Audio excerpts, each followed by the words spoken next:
If someone's reluctant to give fluids, I would say one sentence. I would say, it's okay to be afraid. And I don't think anybody would have been more horrified or terrified than I was at the whole thing, and it's really not so bad. We probably talked about how many times then does that mean that we stick her in the neck? It's like 300 times a year, and you start to get caught up in the future when really, if you could just best take it a day at a time. I'm absolutely crazy about this cat. I mean, she's my baby girl, and I've had her since she was a little kitten, and I would do anything to keep her healthy. It was certainly worth trying, and now in retrospect, 2.5 years later, everything we did was well worth it, and we certainly will continue as long as we can. It's really so easy, and it's become such an ordinary part of our lives. You know, you change the litter box, you put food and water in his dishes, and you give him fluids.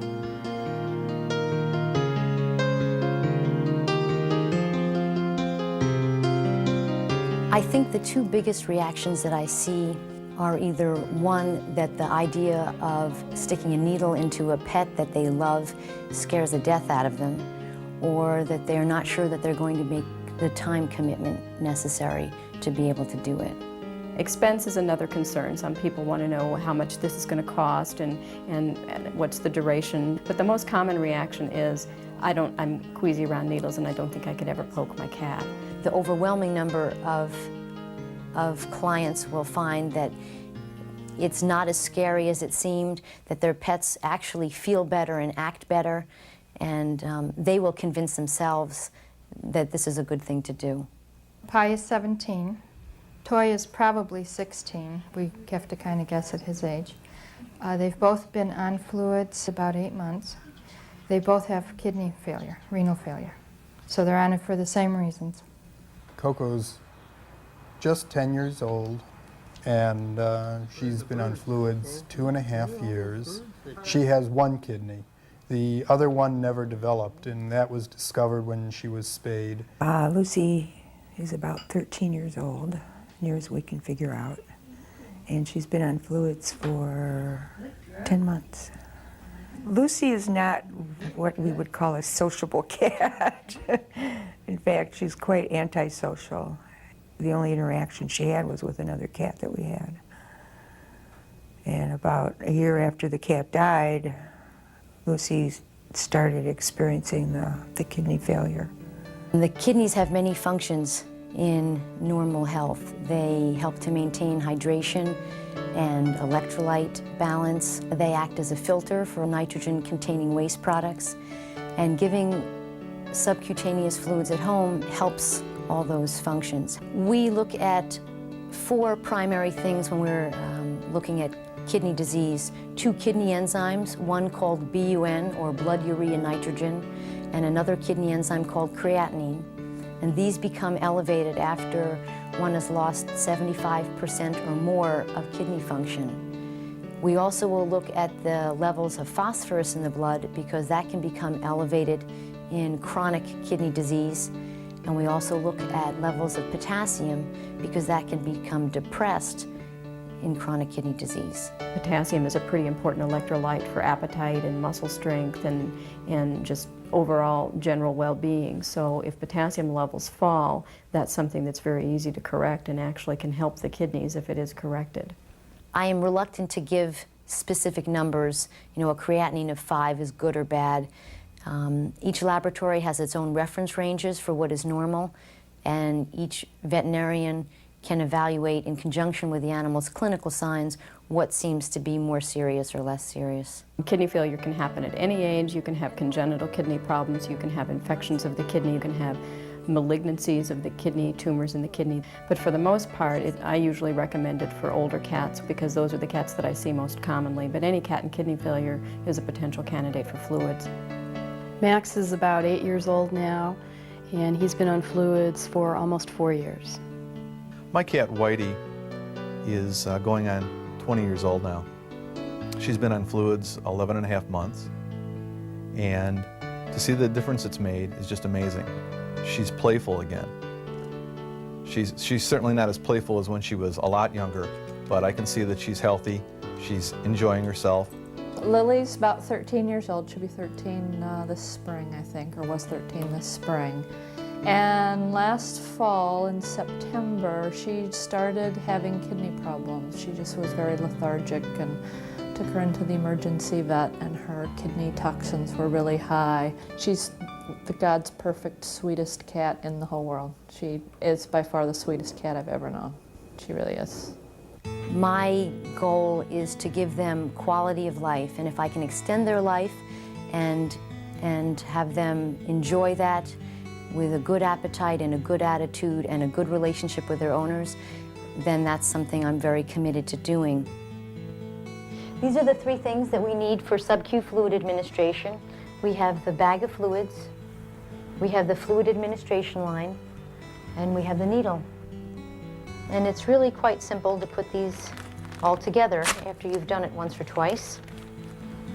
The first thing I do is I turn the roller clamp off so the fluids don't start leaking out before you're ready. The next thing is that I take this plastic end off the bag of fluids. I take the cap off the spiked end of the fluid administration line, and I insert that in the bag. Then I hang the bag from a height, and our next step is to get all the air out of the line so our fluids can run smoothly. You take your fingers on this drip chamber and generally squeeze once and get the drip chamber about a third or a halfway full. Then I take the cap off the blunt end and the cap off the needle, put the needle on the end, and now slowly open the roller clamp and watch as all the air is expelled out of the line. So here we go.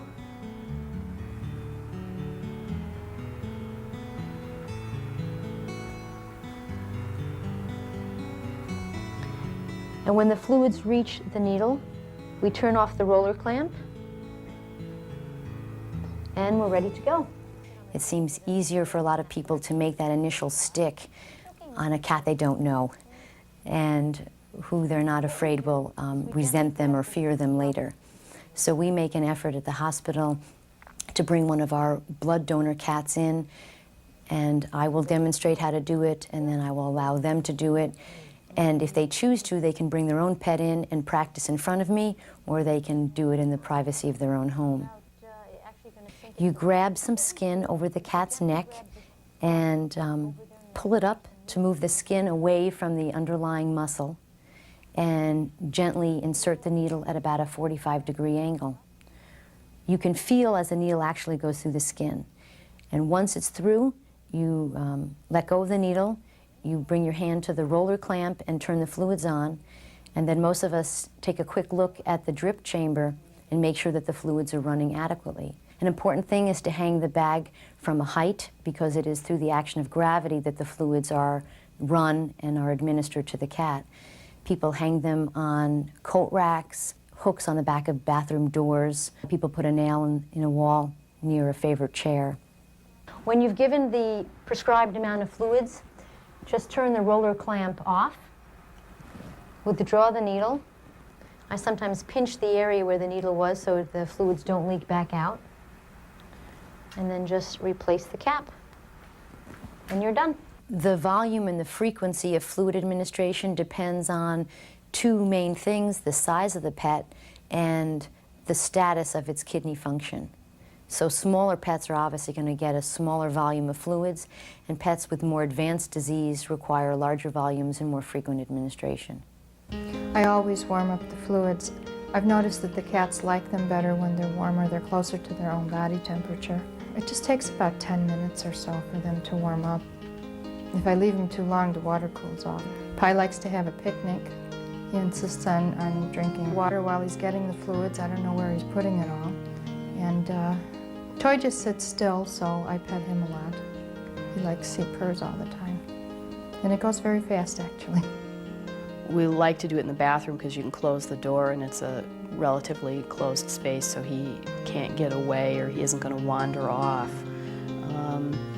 I pull down the drip line. We usually wrap it around the hook in the bathroom so that my daughter can't get at the needle in the drip line when we're not giving him his treatment. I usually keep one hand on his neck or a finger wrapped around his collar just to make sure that he doesn't wander away. We only give him 100 cc's at a time, so it doesn't take maybe more than 3 or 4 minutes.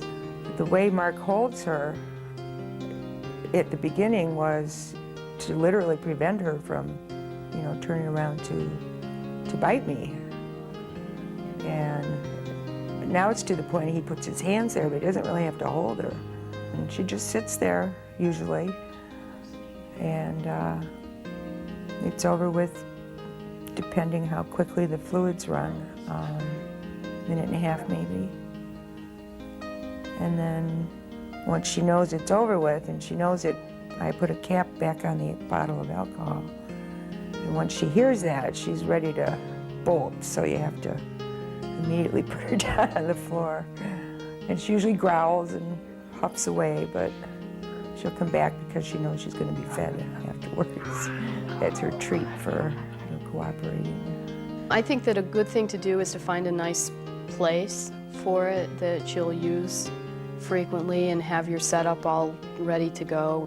Hanging the bag where we do with the light coming through from the window, I find it easy to monitor the fluid level in the bag. Having a routine for me, being as skittish as I was about it, was part of what got me through it.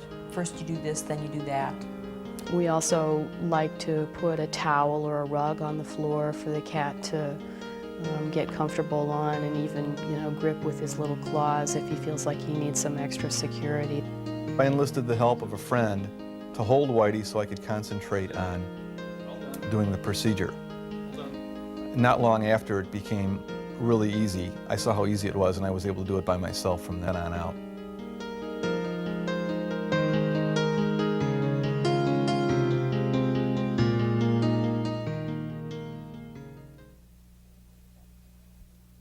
The best candidates for longevity are cats that are started on fluid administration when their toxin levels are only mildly elevated and they're in the very early stages of kidney disease. They haven't had any weight loss, they don't exhibit any signs of kidney disease other than just drinking quite a bit of water and urinating quite a bit. Assuming that the cat is eating and doing fine in every other way, and also assuming that we're starting with kidney toxin levels that are only mildly elevated, I'll usually recommend that those cats be rechecked in 4 to 6 weeks after having started the fluids. That just gives the fluids a chance to have some effect. If at that point the toxin levels are stable and the cat seems to be doing okay, then we'll probably recheck every 2 to 3 to 4 months thereafter. He was down under 8 pounds when he came home from the hospital that first time, and now he ranges between 8 and 10 pounds. She's gained 1 pound in like the last 6 weeks.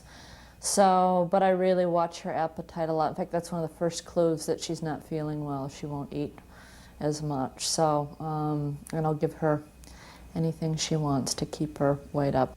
With Whitey, I tried the kidney diet, both the dry and the canned. Well, she turned up her nose at it. She doesn't like it.